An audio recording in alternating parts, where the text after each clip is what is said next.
केवल 29 वर्षों के बाद सभी को सच्चाई का पता चला। मैरी एडवर्ड्स का केस आधुनिक डीएनए विश्लेषण पद्धतियों के परिचय और अपराधी डेटाबेस के निर्माण से पहले कानून प्रवर्तकों का काम बहुत कठिन था।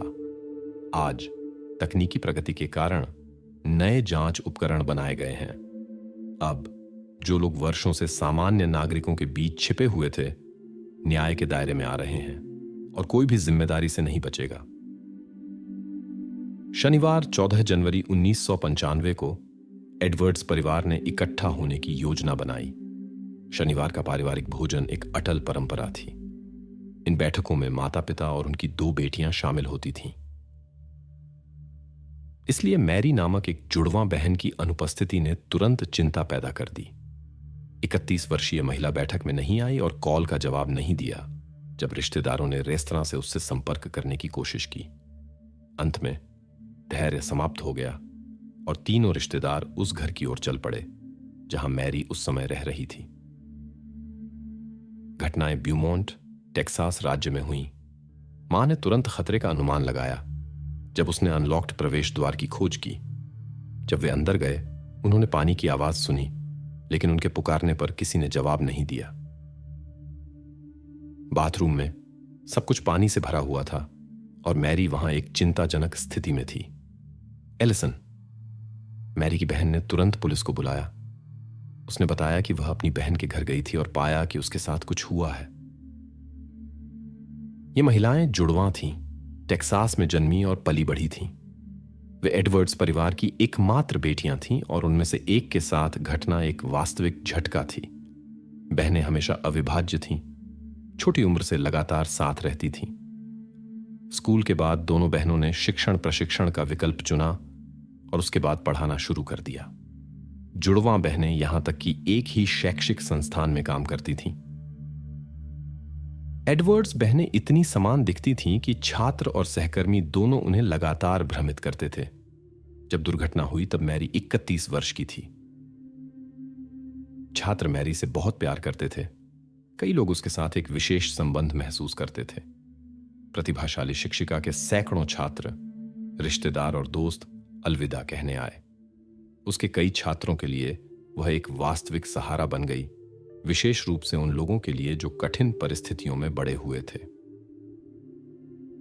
माता-पिता ने कानून के प्रतिनिधियों से संपर्क किया और दोषी को खोजने की मांग की। लोग घटना की परिस्थितियों से स्तब्ध थे। स्थिति निराशाजनक प्रतिरोध की ओर इशारा करती थी। हाथों पर आत्मरक्षा के विशिष्ट निशान रह गए थे। प्रतीत होता है कि अप्रिय घटना बेडरूम में शुरू हुई। बिस्तर के लिनन पर निशान इसकी ओर इशारा करते थे। सबसे अधिक संभावना है कि मैरी घुसपैठिए को जानती थी, क्योंकि तोड़फोड़ के कोई संकेत नहीं मिले थे। शहर के निवासी शिक्षिका को अच्छी तरह से जानते थे और जांचकर्ताओं के साथ तत्परता से सहयोग करते थे, ऐसे कार्य में सक्षम व्यक्ति को खोजने की इच्छा से। प्रारंभ में उन्होंने करीबी परिचितों के दायरे की जांच की। घटना के प्रकार और तोड़फोड़ के संकेतों की अनुपस्थिति को देखते हुए व्यक्तिगत मोटिव का संदेह किया। शुरू में यह सोचा गया था कि कारण पानी में डूबना था, लेकिन चिकित्सा परीक्षा ने श्वसन मार्ग में तरल पदार्थ की अपर्याप्त मात्रा दिखाई। संभवतः यह बाद में वहां पहुंचा। वास्तविक कारण था हवा के प्रवाह का अवरोधन। अपार्टमेंट की जांच के दौरान, विशेष रूप से बाथरूम और बेडरूम की, जांचकर्ताओं ने कई महत्वपूर्ण सबूत पाए। विशेष रूप से परेशान करने वाली खोज थी स्मिथ एंड वेसन ब्रांड की हथकड़ियां। ये हथकड़ियां पेशेवर पुलिस उपकरण जैसी दिखती थीं। कानून प्रवर्तन अधिकारी भ्रमित थे। संभवतः अपराधी का पुलिस या सुरक्षा सेवाओं से कनेक्शन था। यह संभावना नहीं थी कि सहकर्मी उसे व्यक्तिगत रूप से जानते हों। इस कारण से जांच में शामिल सभी लोगों द्वारा मामले को विशेष गंभीरता से लिया गया। आने वाले हफ्तों में जांचकर्ताओं ने हथकड़ियों के सीरियल नंबर का पता लगाने की कोशिश की, लेकिन बिना सफलता के। इस समय डेविड पेरी, मैरी का पूर्व साथी, मुख्य संदिग्ध बन गया।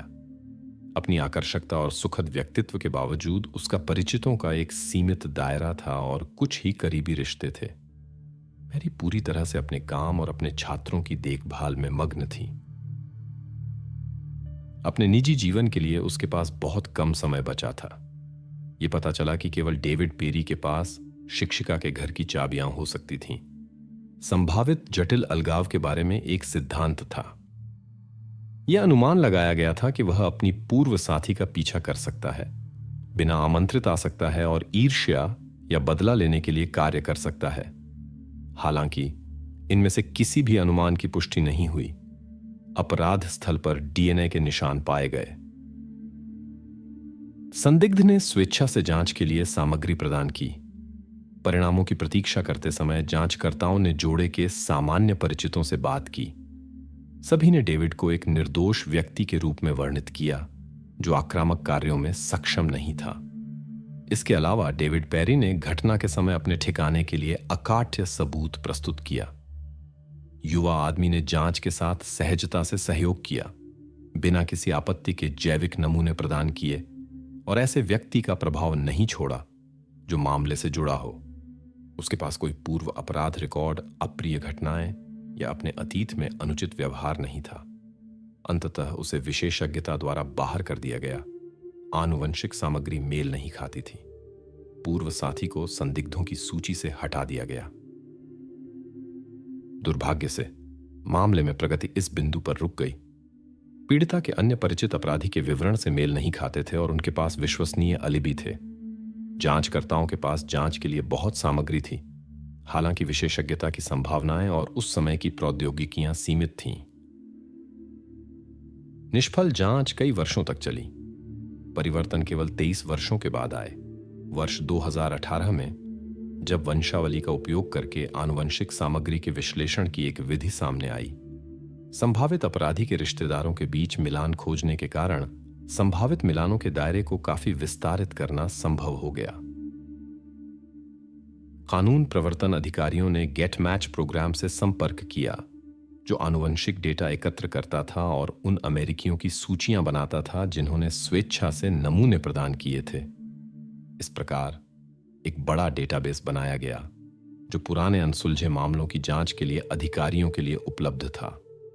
जब जांचकर्ता ब्रैंडन बेस को इस प्रोग्राम का उपयोग करके एक पुराने अनसुलझे मामले की जांच करने का सुझाव दिया गया तो उन्हें तुरंत मैरी एडवर्ड्स याद आई। यह जांच उन्हें सारे वर्षों तक चैन नहीं लेने दी।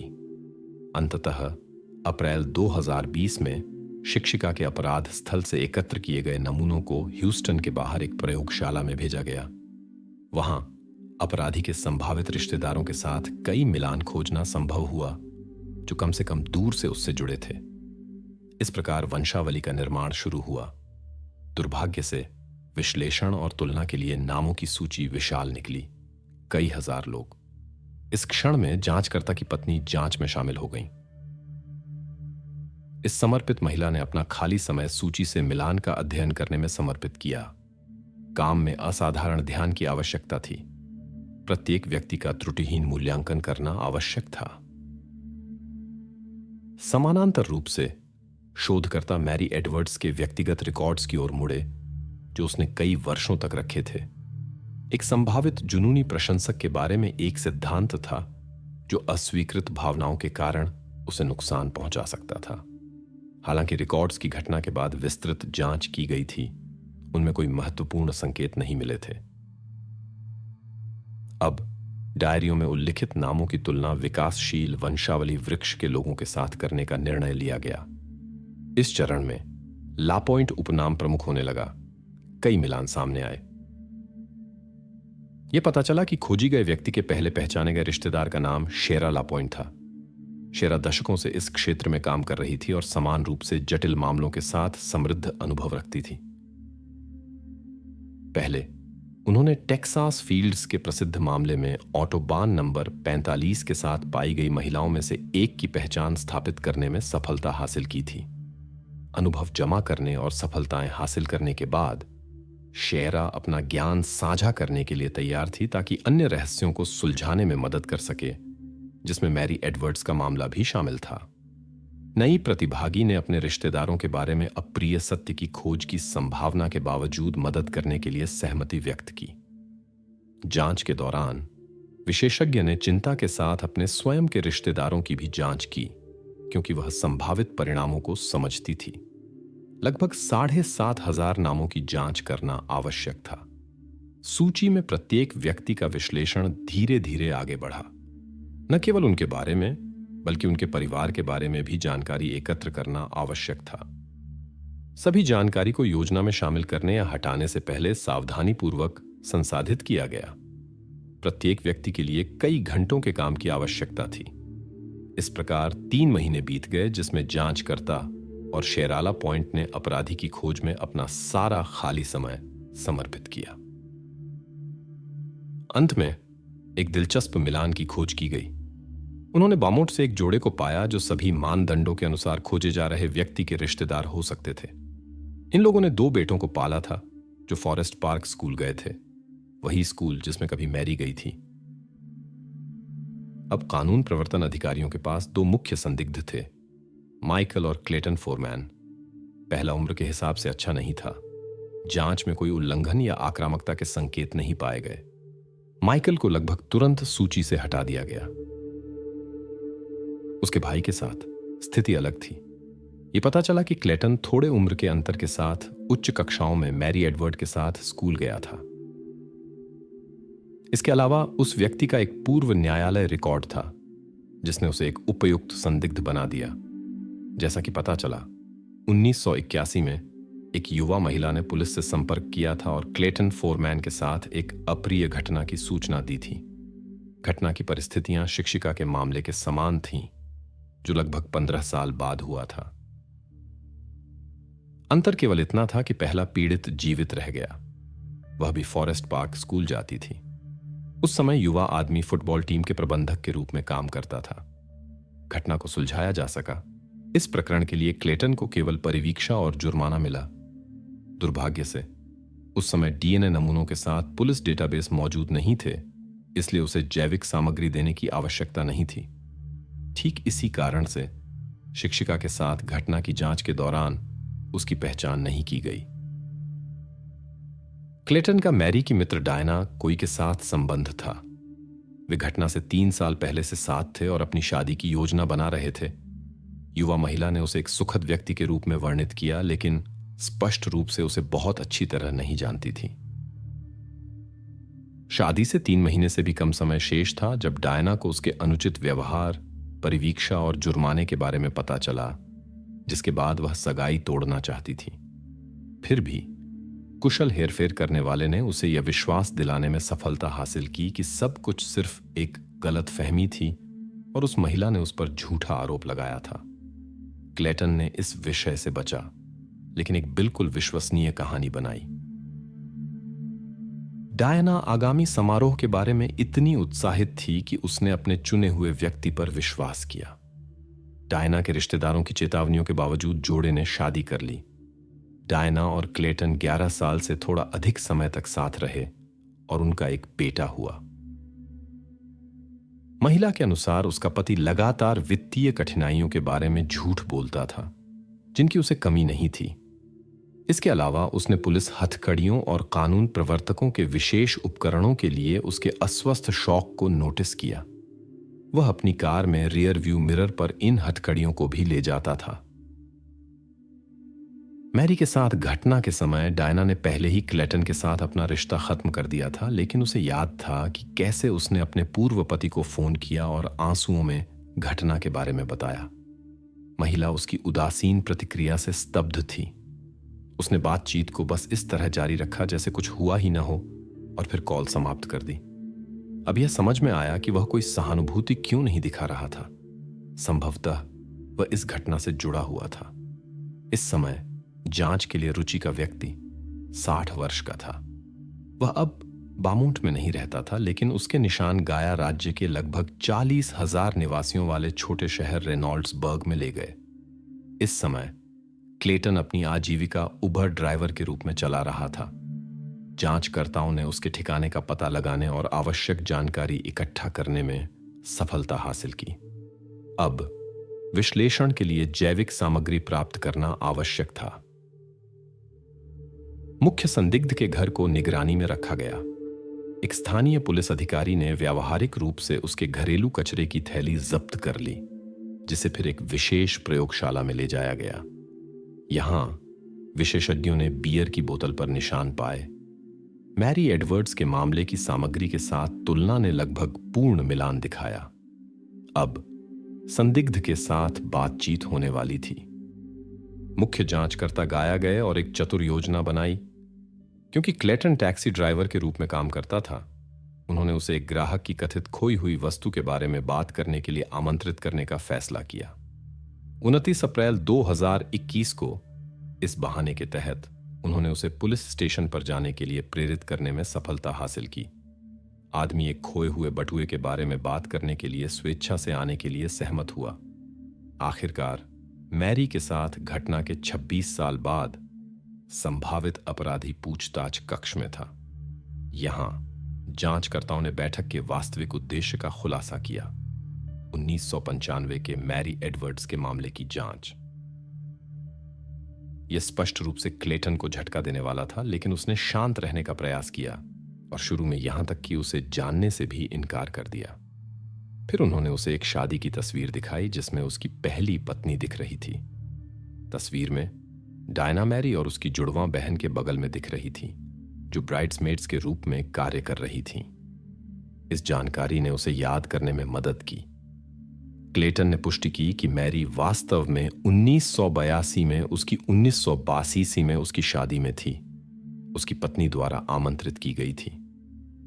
बातचीत के पहले मिनटों से ही आदमी ने बेचैनी दिखानी शुरू कर दी और जांचकर्ताओं ने उसे जल्दी से सवालों की एक श्रृंखला के साथ कोने में धकेल दिया। असंगतियों की खोज के बाद जांचकर्ताओं ने स्वीकारोक्ति प्राप्त करने की उम्मीद में उसके कमजोर बिंदु पर दबाव डालने का फैसला किया। संदिग्ध ने दावा किया कि उसे मैरी के साथ घटना के बारे में पता भी नहीं था और वह कभी उसके घर नहीं गया था। इन बयानों में उन्होंने तुरंत विरोधाभास देखा, खासकर उसकी पूर्व पत्नी के शब्दों के बाद, जिसने क्लेटन को फोन किया था जब उसे मैरी के साथ घटना के बारे में खबर मिली थी। तथ्यों के बावजूद क्लेटन ने पीड़िता के साथ किसी भी संबंध से इनकार किया और स्पष्ट रूप से इसका उपयोग सुरक्षा तंत्र के रूप में किया। उसने उसके साथ अंतरंग संबंध होने से भी इनकार किया, जो एक और झूठ निकला।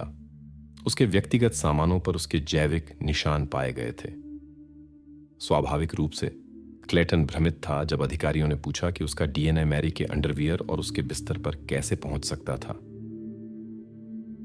जब क्लेटन को अंततः कोने में धकेल दिया गया तो उसने एक वकील की मांग की और जांचकर्ताओं के साथ बातचीत समाप्त कर दी। आदमी को गिरफ्तार कर लिया गया। प्रतीकात्मक रूप से क्लेटन फोरमैन को उन्हीं हथकड़ियों से बांधा गया जो 1995 में मैरी एडवर्ड्स के पास पाई गई थी। 12 मार्च 2024 को शिक्षिका के साथ घटना के 29 वर्ष बीत चुके थे। यह माना जाता था कि इस मामले में कोई कठिनाई नहीं होगी, क्योंकि लगभग पूर्ण डीएनए मिलान ने वकील को प्रक्रिया के लिए कोई जगह नहीं छोड़ी थी। लंबे समय के गुजरने का हवाला देने के कमजोर प्रयासों ने कोई परिणाम नहीं दिया। क्लेटन फोरमैन ने दृढ़ता से चुप्पी साधे रखी, अपनी भागीदारी को स्वीकार नहीं किया और अदालत में अपने बचाव में गवाही देने से इनकार कर दिया। जांच में शामिल सभी लोगों और उन लोगों के लिए जो मैरी के साथ सहानुभूति रखते थे, यह प्रक्रिया बहुत भावनात्मक थी। शेरला पॉइंट चिंतित थी कि परिवार उसे क्लेटन की गिरफ्तारी में मदद करने के लिए नापसंद करेगा। शेरला विशेष रूप से डायना के साथ अपने संबंध को बनाए रखने के बारे में चिंतित थी, क्योंकि वास्तव में उसने उनके छोटों के पिता को अलग कर दिया था। हालांकि उसे समझ मिली और यहां तक कि आगामी सुनवाई से पहले उसकी सुरक्षा के लिए चिंता भी मिली। शेरला स्वयं इसे अपना कर्तव्य मानती थी कि वह इस निर्दयी घटना में सच्चाई का पता लगाए, संभावित परिणामों की परवाह किए बिना। सबसे महत्वपूर्ण गवाहों में इस कहानी की मुख्य पात्र की जुड़वां बहन थी, जो उसके आश्चर्यजनक रूप से समान दिखती थी। उसने कड़वाहट के साथ वर्णन किया कि कैसे क्लेटन ने उससे जीवन में सबसे करीबी व्यक्ति को छीन लिया था। 3 दशकों के बाद भी उसके और मैरी की तस्वीर के बीच एक अद्भुत समानता थी। मुकदमे के दौरान वंशावली और आनुवंशिकी के विशेषज्ञों ने अभियोग पक्ष की ओर से निर्णायक भूमिका निभाई। फॉरेंसिक प्रयोगशाला के अन्य विशेषज्ञों के साथ उन्होंने जूरी के सदस्यों को डीएनए विश्लेषण की आधुनिक विधियों की व्याख्या की। जूरी के सदस्यों को शामिल व्यक्तियों की पहचान के लिए रिश्तेदारों के साथ मिलान की तकनीकों की विश्वसनीयता और सटीकता का विश्वास दिलाना आवश्यक था। विशेष ध्यान उन महिलाओं पर दिया गया जो क्लेटन की अप्रिय कार्रवाइयों का सामना कर चुकी थीं। एक पूर्व कर्मचारी पहली गवाह के रूप में पेश हुई। उसने आरोपी के कार्यस्थल पर देखे गए कानून प्रवर्तकों के विशेषताओं के लिए अजीब शौक के बारे में बताया। उसके अधीनस्थ के रूप में जो दस्तावेजों से निपटती थी, हर बार जब वह अपने बॉस के डेस्क का दराज खोलती थी तो वहां एक जोड़ी हथकड़ियां पाती थी। सचिव भ्रमित थी, लेकिन इसके बारे में पूछने का साहस नहीं करती थी और इसे क्लेटन की एक विशेषता मानती थी। कोई चेतावनी के संकेत नहीं थे। हालांकि महिला कार्यस्थल पर हथकड़ियों के उद्देश्य को सटीक रूप से नहीं समझा सकती थी। आरोपी की अंतिम साथी ने युवा व्यक्तियों के साथ कई अशोभनीय रिकॉर्डिंग की खोज के बारे में बताया। जब उसने उससे इसके बारे में पूछा, क्लेटन ने निर्विकार भाव से जवाब दिया कि उसे अनुचित कार्यों के बारे में अपनी कल्पनाओं के लिए इनकी आवश्यकता थी। बाद में उसने स्थिति को एक विफल मजाक के रूप में समझाया और घटना के कोई और परिणाम नहीं निकले। आने वाले वर्षों में उसमें ऐसी कोई प्रवृत्ति नहीं देखी गई। मुकदमे में एक युवा महिला पेश हुई जो क्लेटन की शादी से कुछ समय पहले उसके कार्यों से प्रभावित हुई थी। डायना सुनवाई में मौजूद थी, अभियोग का समर्थन करती थी और अपने पूर्व पति के अपराध पर विश्वास करती थी। वहां उसने पहली बार पीड़िता की रिपोर्ट सुनी और क्लेटन की वास्तविक प्रकृति को पहचाना। फिर भी उसने ध्यान दिया कि उनके 11 साल के साथ रहने के दौरान उसने उसके प्रति ऐसा कोई व्यवहार नहीं दिखाया था। उसकी अंतरंग क्षेत्र में विशेष प्राथमिकताएं थीं, जिसमें हथकड़ियों का उपयोग शामिल था, लेकिन पारिवारिक संबंधों में उसने अनुमेय सीमाओं का उल्लंघन नहीं किया। सुनवाई के दौरान क्लेटन की कार्रवाइयों से प्रभावित पहली महिला ने बात की, जिसने घटना का विस्तार से वर्णन किया। जब घटना हुई तब वह 19 वर्ष की थी। डायना के साथ क्लेटन की शादी से कुछ महीने पहले वह देर रात एक ग्रामीण सड़क पर घर लौट रही थी और अपने वाहन के साथ फंस गई। अचानक उसके बगल में एक कार रुकी, जिससे एक आदमी उतरा जो खुद को कानून प्रवर्तन अधिकारी के रूप में प्रस्तुत किया। उसने मदद की पेशकश की और युवा महिला ने सहमति दी, क्योंकि उसे कोई अन्य रास्ता नहीं दिख रहा था। अपराधी ने उस क्षण का फायदा उठाया जब वह वाहन से बाहर निकली। उसने उसकी गतिविधियों को सीमित कर दिया, एक नुकीली वस्तु निकाली और प्रतिरोध की स्थिति में गंभीर परिणामों की धमकी दी। युवा महिला भय से भर गई। घटना के बाद क्लेटन ने अप्रत्याशित रूप से अपना व्यवहार बदल दिया और यहां तक कि उसे घर भी पहुंचाया। उसने उससे कहा कि वह चिंतित न हो और उसे शांत करने की कोशिश की। उसने कहा कि वह जो हुआ उसके लिए खेद है और दावा किया कि वह कोई नुकसान नहीं पहुंचाना चाहता था। यह अचानक मूड परिवर्तन उस आक्रामक व्यवहार की तुलना में अजीब और भयावह लगा जो उसने कुछ मिनट पहले दिखाया था। पीड़िता ने कानून प्रवर्तन अधिकारियों के पास शिकायत दर्ज की, लेकिन संभावित परिणामों से डरती थी। अदालत में उसने कहा कि वह हमलावर के प्रति कोई रोष नहीं रखती और उसे माफ कर दिया है। युवा महिला क्लेटन को नुकसान नहीं पहुंचाना चाहती थी, क्योंकि उसका मानना था कि वह ईमानदारी से पछतावा कर रहा है और कानून नहीं तोड़ेगा। इसलिए उसे इतनी हल्की सजा मिली। अब पहली पीड़िता स्वयं को दोष दे रही थी, क्योंकि अगर वह जेल में होता तो यह शिक्षिका के साथ घटना को रोक सकता था। उसके अलावा एक और महिला ने मुकदमे में गवाही दी जो आरोपी का शिकार हुई थी। भय के कारण उसने पहले कभी अधिकारियों से संपर्क नहीं किया था। महिला डायना कुल की पुरानी स्कूल परिचित निकली। उसके शब्दों के अनुसार क्लेटन ने एक साधारण शाम को उस पर हमला किया। घटना 1986 में हुई, जब वह अकेली रहती थी। युवा महिला डायना की दोस्त थी, इसलिए वह कभी कभी क्लेटन के साथ भी बातचीत करती थी। वह हमेशा एक सामान्य व्यक्ति की तरह दिखता था, जब तक उसने अपनी वास्तविक प्रकृति प्रकट नहीं की। एक शाम वह उसके घर आया, वित्तीय कठिनाइयों और वैवाहिक समस्याओं के बारे में बताया। क्लेटन विश्वसनीय लग रहा था और कह रहा था कि उसे ऐसे किसी व्यक्ति की जरूरत है जो बिना आलोचना के उसे सुने और समझे। युवा महिला ने उस पर विश्वास किया और उसे अपार्टमेंट में आने दिया। जैसे ही वह मुड़ी, उसने हमला किया, उसके सिर के पीछे एक हथियार रखा, उसे धमकी दी और उसकी इच्छा के विरुद्ध अंतरंगता के लिए मजबूर किया। इसमें उसने हथकड़ियों का भी इस्तेमाल किया। सब कुछ के बाद पीड़िता के बयान के अनुसार क्लेटन अजीब तरह से नरम हो गया और माफी मांगी। फिर वह बस चला गया और उससे पुलिस के पास न जाने का अनुरोध किया। डायना की परिचित ने शिकायत दर्ज करने का साहस नहीं किया और बाद में क्लेटन ने उसके साथ सभी संपर्क तोड़ दिए। ऐसा लगता है कि शिक्षिका ने अन्य पीड़ितों के विपरीत अपराधी का प्रतिरोध करने का प्रयास किया, जिसने अपनी धमकियों को अंजाम दिया। अभियोग पक्ष के गवाहों के बयान 7 दिनों तक प्रस्तुत किए गए। बचाव पक्ष ने एक भी गवाह प्रस्तुत नहीं किया। वकील ने दावा किया कि हालांकि क्लेटन संभवतः महिलाओं की व्यक्तिगत सीमाओं का उल्लंघन कर सकता था, लेकिन अधिक गंभीर घटना में उसकी भागीदारी के लिए कोई ठोस सबूत नहीं थे। संभवतः उसके पास अन्य बचाव रणनीतियां उपलब्ध ही नहीं थीं। बयानों ने अन्य महिलाओं के साथ सभी पूर्व घटनाओं की पुष्टि की। क्लेटन ने वास्तव में अपनी पत्नियों के प्रति हथकड़ियों के लिए विशेष शौक के अलावा कोई आक्रामकता या क्रूरता नहीं दिखाई। बचाव पक्ष के वकील ने जोर देकर कहा कि सभी बयानों के बावजूद मैरी एडवर्ड्स की घटना में क्लेटन की भागीदारी उचित संदेह से परे साबित नहीं की जा सकती थी। अंतिम बहस सुनने के बाद जूरी के सदस्य विचार विमर्श के लिए चले गए। उन्हें अपने निर्णय के लिए केवल 1 घंटे की आवश्यकता थी, क्योंकि अभियोजन पक्ष के तर्क शुरू से ही अधिक प्रभावशाली लग रहे थे।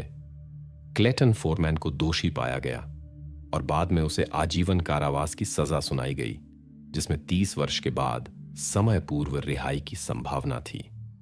जूरी के सदस्यों के अनुसार वे प्रभावित महिलाओं के बयानों के बिना भी आरोपी के अपराध से आश्वस्त थे। जब जांचकर्ताओं और आनुवंशिकीविदों ने क्लेटन फोरमैन के नमूनों के साथ डीएनए की लगभग पूर्ण समानता के बारे में बात की, तो अधिकांश जूरी सदस्यों के सभी संदेह दूर हो गए। विशेषज्ञों ने आधुनिक जांच पद्धतियों के सिद्धांतों की इतनी विस्तृत व्याख्या प्रदान की कि उनके शब्द अखंडनीय लग रहे थे। आरोपी ने स्वयं सभी सबूतों के बावजूद अंत तक घटना में अपनी भागीदारी से इनकार किया। स्वाभाविक रूप से इस पृष्ठभूमि के सामने उसने अपने निंदनीय कार्य के बारे में कोई विवरण नहीं दिया। हालांकि अधिक परेशान करने वाले प्रश्न अभी भी अनुत्तरित रह गए। कई वर्षों तक क्लेटन अपने परिवेश से अपनी वास्तविक प्रकृति को कुशलतापूर्वक छिपाने में सफल रहा, यहां तक कि उन साथियों से भी जिनके साथ वह अपना घर साझा करता था। उसके परिचितों के दायरे के अधिकांश लोगों को अवैध कार्यों के लिए उसकी प्रवृत्ति का आभास भी नहीं था। इस संदर्भ में जांच अधिकारियों ने बहुत अधिक संख्या में अनसुलझी घटनाओं में उसकी संलिप्तता का अनुमान लगाया। क्लेटन फोरमैन एक राज्य सुधार गृह में अपनी सजा काट रहा है। समय से पहले रिहाई की संभावना उसे 2061 में ही मिलेगी। अगर वह उस समय तक जीवित रहता है, उस समय उसकी उम्र 101 वर्ष होगी।